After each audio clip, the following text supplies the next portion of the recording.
Hello everyone, welcome back to Neeraja foods. ఈ వీడియోలో పచ్చి కొబ్బరితో పచ్చి మామిడికాయ యూస్ చేసి పచ్చడి ఎలా చేసుకోవాలో ఇప్పుడు చూద్దాం. మన ఇంట్లో కొబ్బరి ముక్కలు ఎక్కువగా మిగిలినప్పుడు కానీ లేదా మనము టిఫిన్స్ చేసినప్పుడు దాంట్లోకి కొబ్బరి పచ్చడి చేసుకోవాలి అనిపించినప్పుడు ఈ విధంగా తప్పకుండా ఒకసారి ఇలా ట్రై చేసి చూడండి. ఇది వేడి అన్నం, చపాతీ, దోశలకు చాలా రుచిగా ఉంటుంది. ఇది అందరూ కూడా ఇష్టపడతారు. ఇది చేసుకోవడానికి కూడా చాలా ఈజీ మెథడ్. ఈ పచ్చడి ఎలా చేసుకోవాలో ఇక్కడ చూద్దామా. దానికోసం మనము ఒక మీడియం సైజు మామిడికాయ ముక్కను తీసుకొని దాన్ని చెక్కు మొత్తము నీట్గా తీసి ఇక్కడ చూపిస్తున్న విధంగా తురుముకొని పక్కన పెట్టుకోవాలి. ఈ విధంగా తురుముకుంటే మనము చేసే పచ్చడిలో మొత్తము కలిసిపోతుంది. లేదా అలా కాకుండా చిన్న చిన్న ముక్కలుగా కట్ చేసి వేసుకున్నా బాగుంటుంది. అలా వేసుకోవడం వల్ల మనకి పంటికి కొంచెము పులుపుతనము తగలాలనుకుంటే ముక్కలుగా కట్ చేసి వేసుకోండి. ఇక్కడ నేను తురుముకొని వేసుకున్నాను.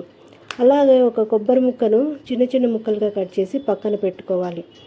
దానికోసం మనం ఇక్కడ పోపు వేసుకోవాలి. పోపు అంటే దీంట్లో మనము పచ్చిమిర్చి వేస్తున్నాము కాబట్టి వాటిని కొంచెం నూనెలో ఫ్రై చేసి వేసుకోవాలి. అందుకోసము మనము ఇక్కడ ఒక కడాయి పెట్టి దాంట్లో 2 చెంచాల నూనె పోసుకొని దాంట్లోనే ఒక అర చెంచా మెంతులు, 1 చెంచా జీలకర్ర, 1 చెంచా ఆవాలు వేసి అవి కొంచెము వేగిన తర్వాత 10-15 కారాన్ని బట్టి పచ్చిమిర్చి తీసుకోవాలి. ఇక్కడ నేను 10 పచ్చిమిరపకాయలు తీసుకున్నాను. వేసి బాగా నూనెలో ఫ్రై చేసుకోవాలి. అవి వేగుతుండగానే కొన్ని కరివేపాకు రెబ్బలు కూడా వేసి వాటిని కూడా ఫ్రై చేసి వాటిని మనము పక్కన పెట్టుకోవాలి.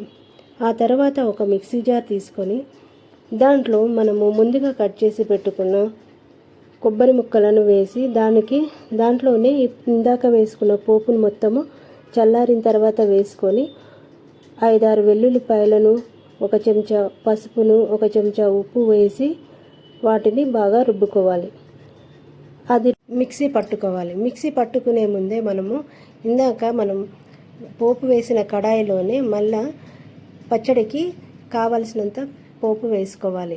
ఆ పోపు వేయడానికి ఒక స్పూన్ అంత ఆయిల్ పోసుకొని దాంట్లోనే 1 చెంచా జీలకర్ర, 1 చెంచా ఆవాలు, 5-6 ఎండుమిరపకాయలు తుంచినవి వేసుకొని దాంతో చిన్న సైజు వెల్లుల్లిపాయలను 7-8 వేసుకోవాలి. దాంట్లో కొన్ని కరివేపాకు రెబ్బలను కూడా వేసి బాగా నూనెలో ఫ్రై చేసుకొని అవి నూనెలో బాగా వేగిన తర్వాత స్టవ్ ఆఫ్ చేసుకున్నాక ఒక చిన్న చిటికెడు ఇంగువ వేసుకొని అది చల్లార్చుకోవాలి. అది చల్లారేలోపు మనము మిక్సీ పట్టుకోవాలి. మిక్సీ కొంచెం బరకగా పట్టుకొని మళ్ళీ మూత తీసి దాంట్లో మనము ముందుగా తురుముకు పెట్టుకున్న మామిడికాయ తురుమును వేసి మళ్ళీ ఒకసారి మిక్సీ మెత్తగా అయ్యేంత వరకు మిక్సీ పట్టుకోవాలి.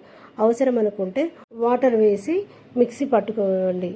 ఈ విధంగా ఇక్కడ నేను చూపిస్తున్న విధంగా మెత్తగా పట్టుకొని ఒక గిన్నెలోకి తీసి దాంట్లోని మనము చల్లార్చిన పోపునంతా వేసి బాగా కలుపుకుంటే ఎంతో రుచికరమైన పచ్చి కొబ్బరి, పచ్చి మామిడికాయ పచ్చడి రెడీ.